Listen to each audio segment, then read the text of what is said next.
Hi, welcome to the 14-day weather forecast.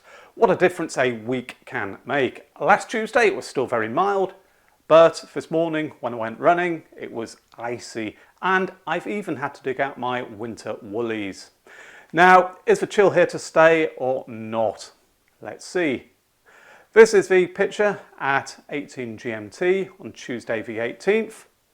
A cold northerly flow is moving down across the UK and there is an area of low pressure embedded in it. It's going to be bringing outbreaks of rain, sleet and snow southwards, and I'll come back a little bit later to see what that could mean in more detail. But running this sequence, it clears southwards and then we have wintry showers in coastal counties in northern Scotland. It's very cold, night frosts, but into the weekend it's all change. Disturbances are pushing in from the Atlantic, bringing outbreaks of rain, stronger winds, and, at least in the north, the possibility of some snow, particularly over higher ground, as those frontal systems bump into the cold air. Things do become quite uncertain running through to conclusion. It stays quite changeable, but the air is often quite chilly, so temperatures recover a little bit, but it stays fairly raw at times, and there is a chance of further spells of rain, and it's not out of the question that there could be some snow, especially in the northern half of the UK over high ground. Here's the jet stream and upper air temperature sequence for UK inside the red circle. The mottled shaded area shows the track of a jet, and of course the blues air moving down from the north indicate cold air aloft. And as I run it, we see those blues covering all parts of the country for a time, but then, as I've already indicated, it's turning more mixed later on. The jet stream often close to the UK, but you may have noticed that the shading stays light blue or greeny, which is indicating that temperatures aloft are staying a little bit on the low side, so it could well be quite chilly, as I've already indicated. The yellows and oranges and darker greens mostly staying to the west and to the southwest of the United Kingdom. So I think the message here is that through the second half of the week the details do become uncertain, but let's just step through some of the day-by-day charts to see what may happen.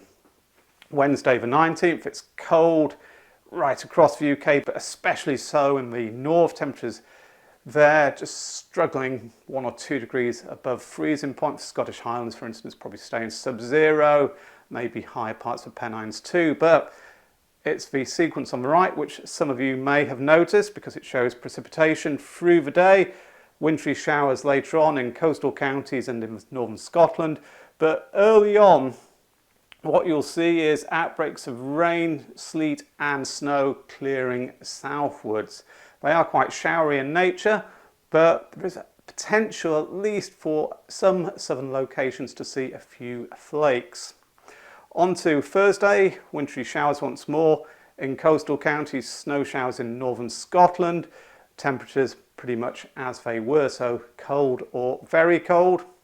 Friday, the wintry showers confined to eastern coastal counties early on, but fading away generally, and you'll notice outbreaks of rain are pushing in from the west through the second half of the day. The pink shading in the north indicates that they are being preceded by sleet and snow. It's still cold, temperatures below the average everywhere. Into the weekend, so Saturday, those outbreaks of rain are pushing southeastwards, some heavy ones in the mix there, and you may see a little bit of pink shading, I think over the Peak District, over the Pennines, just suggesting that there could still be a chance of some sleet or snow over high ground. And it is still quite a cold day, especially in the north and the east. Temperatures picking up in the southwest, in Wales, Northern Ireland perhaps as well, but generally it's a cold day, 3s, 4s or 5s in the central and eastern parts of Britain, maybe up to 9 or 10 in the southwest.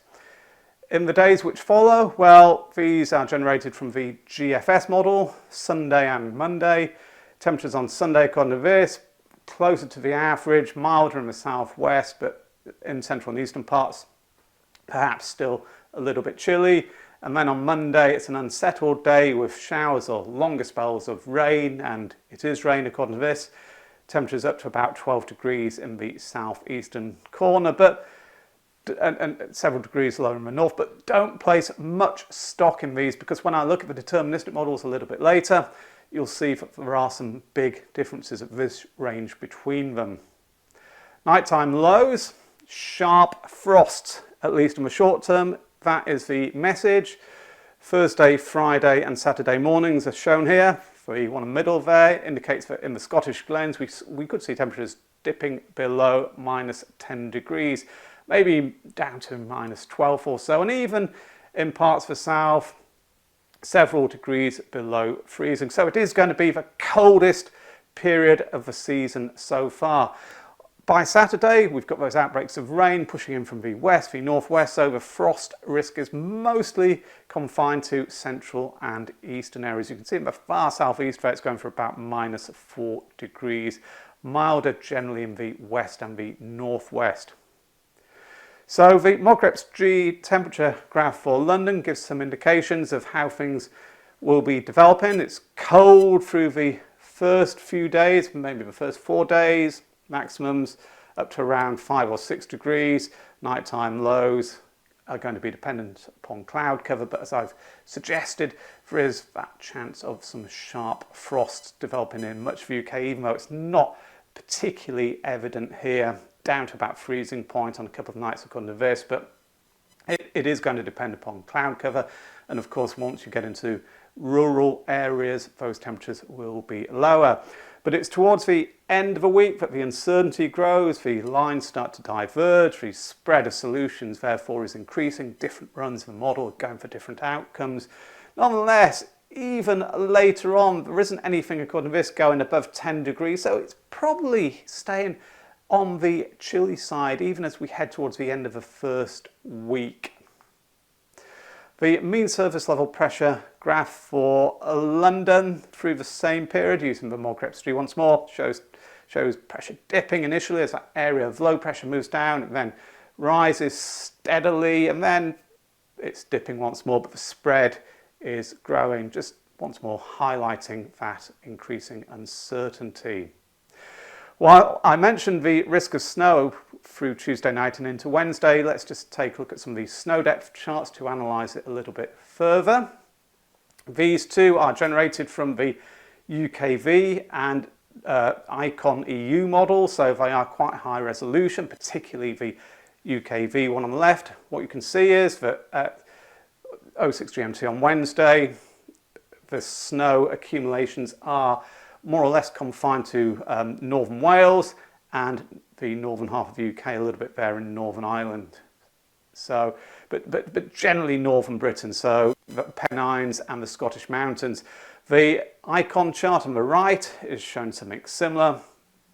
I think if you try and peel your eyes a little bit onto the UKV one, you'll see just this patch here, the blue shading, indicating a little bit of snow accumulating further south, but all in all, the message from these two higher resolution models is that snow is going to be accumulating in the north, especially over high ground. But here are the comparable charts from the GFS and Canadian models, and surprise, surprise, they have the snow accumulating significantly more widespreadly and further south. So if they are correct, even some southern counties to the south of London could see a dusting of snow on Wednesday morning. Once more, most of the snow, of course, is over high ground in the north, but they do indicate there is that chance of snow settling in the south in some locations, at least for a short time. So at this range, you would put more stock into the UKV and ICON models being closer to the mark, but I wouldn't completely discount the possibility of some southern locations having a sprinkling of snow on Wednesday morning. I'll certainly be keeping my eyes peeled here in the Chilterns because elevation could well be a significant player. And the Mogreps G ensemble snow depth forecasts, well, reinforce the message, not much going on in the south. And it's a similar story with the GEFS one. So these are all for the same time frame. Even the GFS indicating snow mostly over high ground in the north. When I say even, it tends to be a little bit more liberal than the Mogreps G in terms of sprinkling snow around. There are a few runs there in the ensemble, which indicates snow in the southern half of the UK. So I think that just ties in with what I'm saying. I'm not saying there will be snow settling in the south, but it's not completely out of the question that there could be sprinkling if you have some elevation to help you. Rainfall. These are the days 0 to 5 accumulations. They are precipitation, of course, because there could well be some snow in the mix. They're generated using data from the ECM and GFS models. The higher values are tending to be in coastal counties, lower values therefore inland. Moving forwards to the 10-day charts, the values have increased, and the distribution's a little bit difficult to pin down. There are significant differences between the two models, just highlighting that uncertainty. For example, in much of southern and central Britain, the GFS has significant amounts of rain, but on the ECM chart on the left, those totals in the same areas are notably lower. Uncertain as we head towards the end of the first week, and the deterministic model comparison will back up that idea. Here is the GFS on Tuesday the 25th. Quite a nasty area of low pressure over the south. That's going to be producing some of those higher rain totals we've just seen. And colder air, of course, on its northern flank. And then we've got high pressure building in from the west. So it doesn't look particularly mild by any means, especially not in the north. The Canadian model also has low pressure sinking southeastwards, I think there into continental Europe, high pressure building in from western, rather chilly air still at this point covering much of the UK. The German icon is different. There is more of a direct northerly feed moving down across all areas, and high pressure perhaps a little bit more amplified in the Atlantic. The ECM model, though, significantly different. Often the ECM and ICON go for something quite similar. I think they share a lot of the same physics, but on this occasion, ECM's quite a messy picture. Areas of low pressure around the UK, high pressure to the southwest, building northwards, northeastwards, and maybe quite a rather cold picture, if this is correct, cold and quite messy. There could well be some rain around, and you wouldn't discount the chance of there being some sleet or snow, especially over high ground in the northern half of the UK, but not only. The artificial intelligence version of the European, fairly similar. Finally, the UK Met Office Global, high pressure bulging northwards to the west, and areas of low pressure not far away. Quite a chilly picture as well, if this one is to be believed. So I think the message is that towards the end of the first week, changeable conditions have returned, but it is staying chilly, maybe rather cold, particularly in the northern half of the UK, but not only there. Now, does that continue to be the case as we go through the second week? Well, of course, it is just about the trends and probabilities at this range. So, as usual, I'll start with the 16-day GEFS ensemble plot for London. 850 HPA temperatures across the top. Quite a big spread there. Some runs keeping colder air in place, particularly early on. Some going for significantly milder conditions aloft. So I think the message here is that early on, there's quite a big cluster of runs which are quite cold. Later on, the trend, though, is for 850 HPA temperatures to become close to the average, or maybe above it at times, but it's not a given. The risk of rain is ongoing, quite a few spikes there, and I've said rain because the snow row across the bottom is not going above 1. So at least taken at face value, this would indicate that temperature's going to be recovering through the second week. It's going to be quite wet at times and probably quite windy too. Now, I'm going to show the artificial intelligence ensemble plot, so the European artificial intelligence ensemble plot. This is for London as well, and what we see is that 850 HPA temperatures climb above the average after probably quite a chilly start. There's a big cluster there of rather cold runs, but you can see the ensemble mean, the thick purple line is going above the thick black line, the 30-year norm. But I'm going to also show the physics-based European ensemble plot for London because it's a bit different. This has the ensemble mean staying below the 30-year norm for the first few days at least. So there's clearly a bigger cluster of colder runs there than in the artificial intelligence version. And even towards the end, it's quite a nuanced outlook. It's a significant number of runs below that norm and a significant number above it. So the ensembles here are different. The GEFS, the artificial intelligence version of the European, and the physics-based version of the European, all going for something slightly different. So it does add to that uncertainty, but it's worth bearing it in mind. I think if you wanted to interpret what it means, temperature's probably trending back towards the average, but a chance of it being colder at times. It's not a very convincing outlook.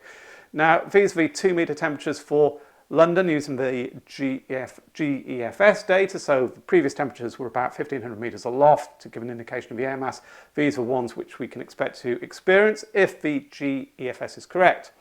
They trend upwards a little bit, so the daytime maximums mostly between 6 and 10.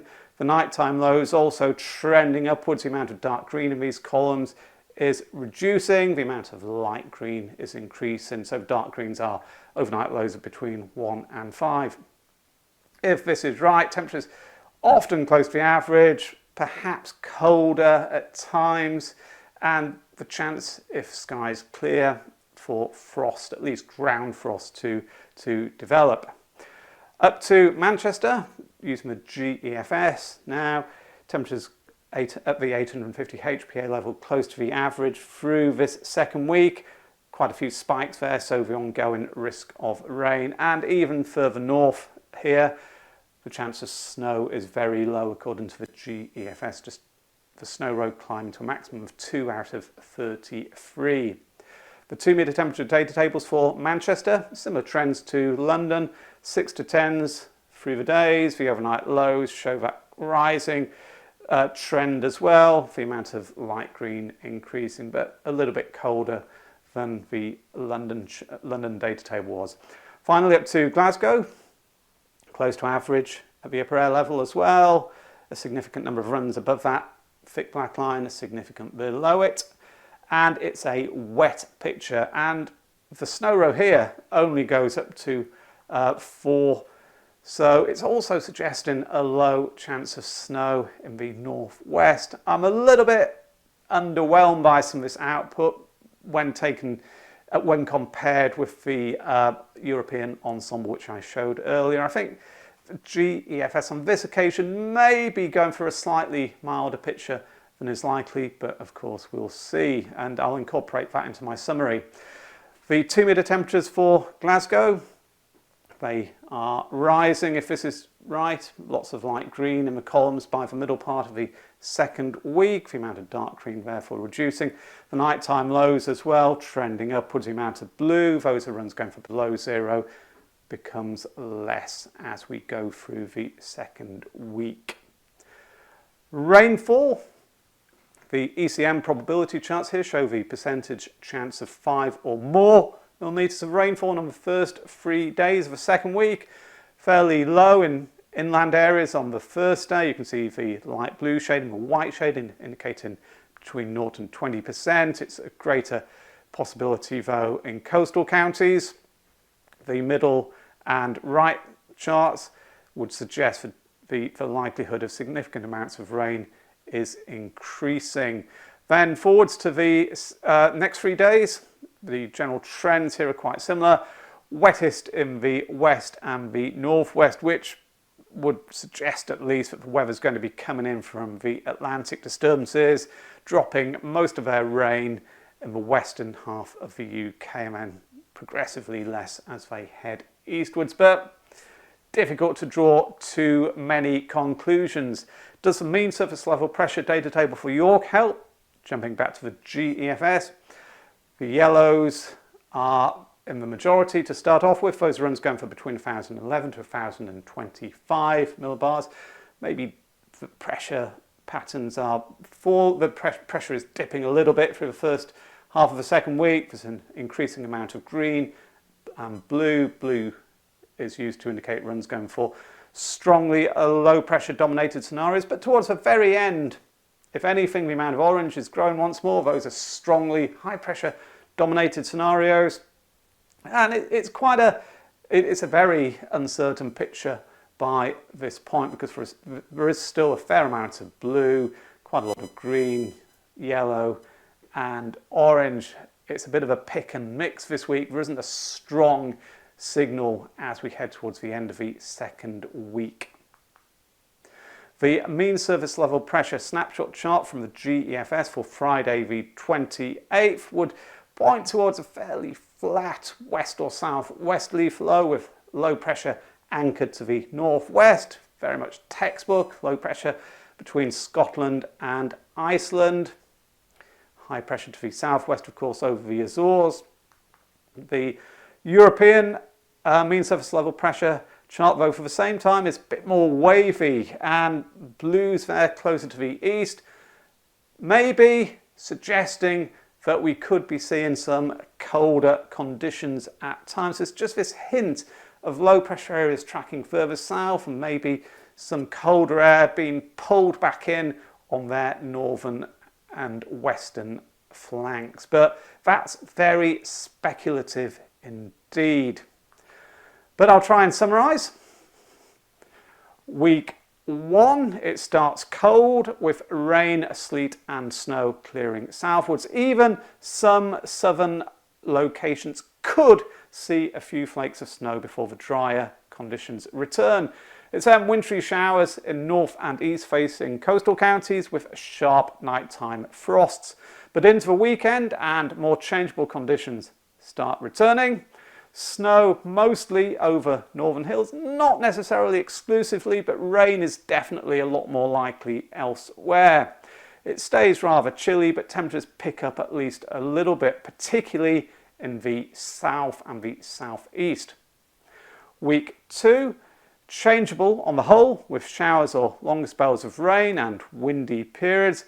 Maybe quite cold to start off with, but temperatures overall will be close to the average. I've highlighted in the forecast earlier on that there is a large amount of uncertainty though about how things will be shaping up through this period. So to finish with, snow is possible, mostly over high ground in the north, but it wouldn't be a complete surprise to me given the data which we have at the moment if the risk of snow became more widespread on occasion.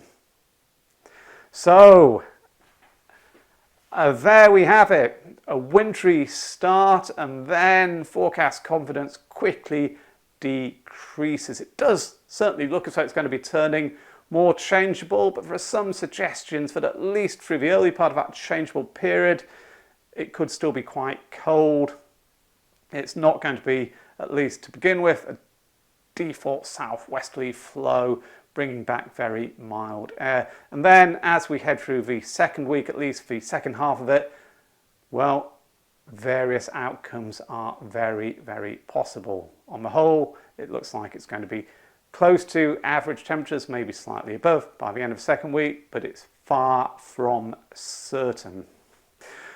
Well, I hope you found this video useful and enjoyed it. And as ever, if you did, please hit the like button below and consider subscribing to the channel if you've not done so already, so that you will not be missing any of my future updates. Don't forget as well to stay up to date with the day-to-day developments by checking out the weatheroutlook.com website.